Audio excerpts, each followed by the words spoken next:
अस्सलाम वालेकुम। बिस्मिल्लाहिर्रहमानिर्रहीम।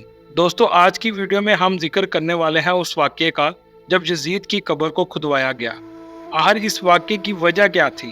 किसने और क्यों यजीद की कब्र को खोला? ये वाक़या यजीद की वफ़ात के कितने साल बाद पेश आया? दोस्तों, यजीद ने अपनी ज़िंदगी में ही अपने बेटे मुआविया को अपना जानशीन मुकर्रर कर दिया था। यजीद के 12 बेटे और 5 बेटियां थीं, लेकिन उसको अपने बेटे मुआविया से बेइंतहा प्यार था। उसकी तालीम और तरबियत भी शहजादों की तरह ही की गई। यजीद चाहता था कि उसका ये बेटा उसका हकीकी जानशीन बने। यजीद ने हुकूमत संभालते ही अपने दोनों बेटों खालिद और मुआविया को उस वक़्त के बेहतरीन उस्ताद उमर अल मखसूस के मकतब में 3 साल के लिए भेज दिया। शेख उमर अल मखसूस भी जानते थे कि यजीद का जानशीन मुआविया है, इसलिए उन्होंने उसकी तरबियत पर भी खूब मेहनत की। 61 हिजरी में जब वाक़या करबला पेश आया तो शेख अल मखसूस को बहुत ही तकलीफ पहुंची, क्योंकि आपका दिल मुहब्बे अहले बैत से तड़पता था। इसलिए आपने यजीद के इन दोनों बेटों को अजमत अहले बैत से खूब रोशनास करवाया। एक तरफ करबला का वाक़या पेश आया और जगह जगह यजीद के खिलाफ बगावत उठने लगी, और दूसरी तरफ मुआविया जो यजीद का जानशीन था उसकी तरबियत एक सच्चे आशिक़ रसूल कर रहे थे। वाक़या करबला के तीसरे साल 683 ईस्वी में यजीद इबरतनाक मौत से दो चार हुआ तो मुआविया इब्ने यजीद 20 साल की उम्र में तख्त नशीन हुआ। जैसे ही मुआविया इब्ने यजीद तख्त नशीन हुआ तो उस्ताद मोहतरम की मेहनत रंग लाने लगी। उसने आते साथ ही वाक़या करबला की तहकीकात की और महज 40वें दिन लोगों को अपनी बैत से आज़ाद कर दिया। बाज़ रवायात में मुआविया इब्ने यजीद ने 3 माह तक हुकूमत की। 20 साल की उम्र जवानी का ऐसा दौर है कि जब इंसानी ख्वाहिशात के मुंह जोरी अरूज पर होती है। यजीद का जानशीन होना और पूरी इस्लामी मुमलिकत पर हुक्मरानी करना अपनी तमाम जायज़ व नाजायज़ ख्वाहिशात को पूरा करने के लिए बेहतरीन मौका था। लेकिन मुआविया बिन यजीद ने तख्त पर बैठते ही वाक़या करबला की तहकीकात की और हालात का बहुत बारीक बीनी से जायज़ा लिया। जब इसने देखा कि मेरे बाप ने इस्लाम और मुसलमानों को किस कदर अजीम नुकसान पहुंचाया है, तो इसने महसूस किया कि वो एक दोराहे पर खड़ा है कि हुकूमत की बागडोर थामे रहे और जुल्म सितम और ऐशो अशरत का बाजार गर्म रखे, या तख्तो ताज को छोड़ दे और अपने आप को इन हौलनाक गुनाहों और इनके दर्दनाक अजाब से दूर रखे। बिलाहर उसने फैसला कर ही लिया। इसका फैसला इन सच्ची तालीमात और इस ईमान के तोफैल ही मुमकिन हुआ जो इसके रगो पे में शामिल हो चुका था। इसने एक अज़्म रासख के साथ हुकूमत के ओहदेदारों और अवाम को मस्जिद में जमा किया और फिर खुद मिंबर पर जा बैठा। इसने अपनी तकरीर में सबसे पहले खुदा की हमद और इसके बाद रसूल अल्लाह सल्लल्लाहु अलैहि वसल्लम पर दरूद भेजा, और फिर वो यूं कहने लगा, मेरे बाप यजीद को जब हुकूमत मिली तो वो अपने अमाल और बदकरदारी की वजह से हरगिज इसका अहल नहीं था, लेकिन वो भी इस पर काबज रहा और इसका नफ्स इससे बदतरीन कामों की तरगीब देता रहा। वो अपने बुरे कामों पर भी फख्र करता था और उसने खुदा की बताई हुई हदूद से तजावुज किया।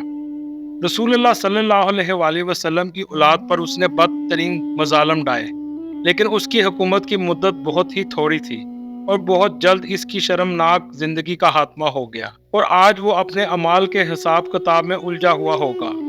जब मुआविया बिन यजीद की बात जहाँ तक पहुंची तो उसका गला रुक गया। काफी देर तक वो बुलंद आवाज में रोता रहा और उसके बाद वो दोबारा लोगों से हम कलाम हुआ और उसने कहा, ऐ लोगो, मैं तुम्हारे गुनाहों का बोझ अपने कंधों पर नहीं उठा सकता और ना तुम्हारी दोस्ती का तोक अपने गले में डालूंगा। मेरी ख्वाहिश तो ये है कि हुकूमत शहजादा हुसैन इमाम हजरत ज़ैनुल आबिदीन के हवाले कर दी जाए, या आप तुम खुद जो बेहतर समझो वो करो, या वो हुकूमत करे जिसका तुम इंतखाब करो। मैं अपनी बैत से तुम लोगों पर से हाथ उठाता हूँ और इस खिलाफत को ठुकराता हूँ। मुआविया बिन यजीद के इन जुमलों ने महफिल में एक तूफान बर्पा कर दिया। फिर मुआविया बिन यजीद मिंबर से उतर आया। इसकी माँ और दीगरों अजीजों कारब आए तो देखा कि रोए जा रहा है, और इसकी माँ ने कहा, काश तुम हैज का चीथरा ही होते और मैं तुम्हारी खबर ना सुनती। इसने कहा, खुदा की कसम मैं भी यही चाहता हूँ, अगर मेरे खुदा ने मुझे माफ ना किया तो मेरे लिए बुरा हो। इसी के बाद बनो उमैया ने अमवी शहजादे मरवान बिन हुक्म के हाथ पर बैत कर ली और इसे तख्त पर बैठा दिया।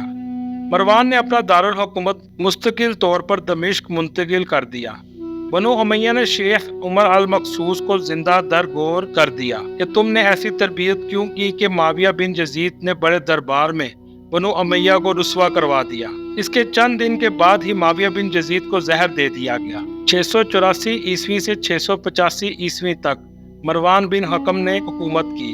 پھر اس کی وفات کے بعد مروان کے بیٹے عبد الملک نے 685 سے 705 تک ایک طویل عرصے تک حکومت کی۔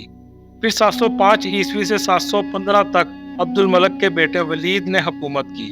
اسی کے دور میں سندھ، اندلس اور دیگر بہت سی ریاستیں فتح ہوئیں، اور اسی کے دور میں شہزادہ حضرت امام زین العابدین کو زہر دیا گیا۔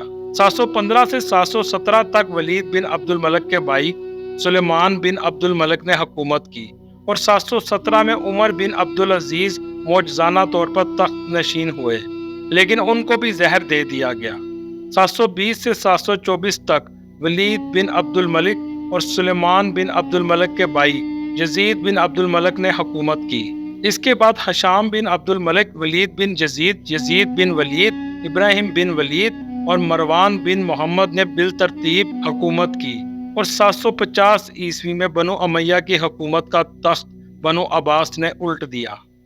بنو امیہ کا آخری حکمران مروان ثانی ایک انتہائی سست اور ڈرپوک حکمران تھا، جس نے ابو مسلم خراسانی کے ہاتھوں شکست کھائی، اور یوں بنو عباس کی حکمرانی شروع ہوئی۔ تاریخی کتابوں میں درج ہے کہ ابو مسلم خراسانی نے بنو عباس کے ابو جعفر المنصور اور ان کے بھائی ابو العباس الصفاح کو حکمرانی سونپ دی۔